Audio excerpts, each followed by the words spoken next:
एक इंसान का दिमाग बोल सकता है, लिखा हुआ पढ़ सकता है, नए आइडियाज बना सकता है, मैथ सॉल्व कर सकता है, तस्वीर देखकर उन्हें समझ सकता है और लगभग ये सारे काम आज एक एआई मॉडल भी कर सकता है। वो सवालों के जवाब दे सकता है, कोडिंग कर सकता है, पिक्चर्स बना सकता है और कई बार तो इंसान की तरह बातचीत भी कर लेता है। तो फिर सवाल ये उठता है, आखिर ऐसा क्या है जो हमें और एआई को अलग बनाता है? जवाब सिर्फ इंटेलिजेंस नहीं है, क्योंकि एआई भी इंटेलिजेंट हो सकता है। असली फर्क है कॉन्शियसनेस का। एआई जवाब दे सकता है, लेकिन उसे अपने जवाब का एहसास नहीं होता। वो मुझे दर्द हो रहा है लिख सकता है, लेकिन उसे कभी दर्द महसूस नहीं होता।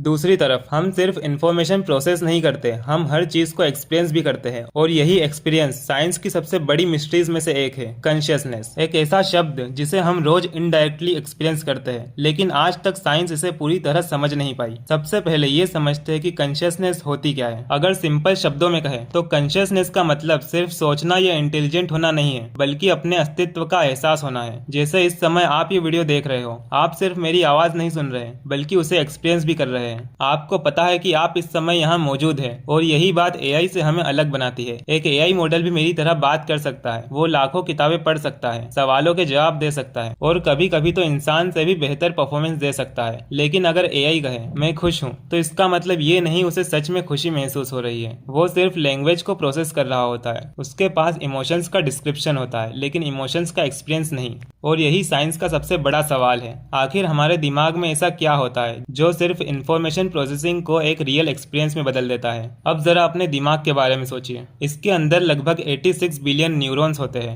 ये न्यूरॉन्स एक दूसरे को इलेक्ट्रिकल और केमिकल सिग्नल्स भेजते रहते हैं। हर सेकंड लाखों करोड़ों सिग्नल्स एक्सचेंज होते हैं। इसी प्रोसेस की वजह से हम देखते हैं, सुनते हैं, याद रखते हैं और डिसीजंस लेते हैं। लेकिन यहाँ एक और सवाल पैदा होता है, अगर कॉन्शियसनेस सिर्फ न्यूरॉन्स के सिग्नल्स की वजह से है, तो फिर कंप्यूटर भी तो एक इलेक्ट्रिकल सिग्नल पर काम करता है, उसके अंदर भी इंफॉर्मेशन प्रोसेस होती है। तो फिर कंप्यूटर कॉन्शियस क्यों नहीं है? इसी मिस्ट्री को फिलोसोफर डेविड चाल्मर्स ने नाम दिया था the hard problem of consciousness. यानी साइंस ये तो समझ सकती है कि दिमाग इंफॉर्मेशन प्रोसेस कैसे करता है, लेकिन ये नहीं समझ पाई कि उस प्रोसेसिंग के साथ एक्सपीरियंस कैसे पैदा होता है। आखिर लाल रंग देखने का एहसास कैसा लगता है, या दर्द महसूस होना कैसा लगता है, ये सिर्फ वही इंसान जान सकता है जो इसे एक्सपीरियंस कर रहा हो। अब कुछ वैज्ञानिक मानते हैं कि कॉन्शियसनेस सिर्फ दिमाग की कॉम्प्लेक्सिटी का रिजल्ट है। जब न्यूरॉन्स एक पर्टिकुलर लेवल तक कॉम्प्लेक्स हो गए तो कॉन्शियसनेस अपने आप उभर आई। लेकिन दूसरे वैज्ञानिक इस बात से सहमत नहीं है। उनका मानना है कि शायद हम कॉन्शियसनेस के बारे में अभी बहुत कम जानते हैं। हो सकता है कि इसके पीछे कोई ऐसा प्रिंसिपल हो जिसे साइंस ने अभी तक डिस्कवर ही नहीं किया हो। और इसी वजह से एक और सवाल उठता है, क्या फ्यूचर में एआई कभी कॉन्शियस बन सकता है? सच कहे तो इसका जवाब किसी के पास नहीं है। कुछ एक्सपर्ट्स मानते हैं कि अगर फ्यूचर में एआई इंसान के दिमाग जितना कॉम्प्लेक्स बन गया तो शायद उनमें भी कॉन्शियसनेस डेवलप हो सकती है। लेकिन बहुत से एक्सपर्ट्स कहते हैं कि इंटेलिजेंस और कॉन्शियसनेस दोनों अलग चीज हैं।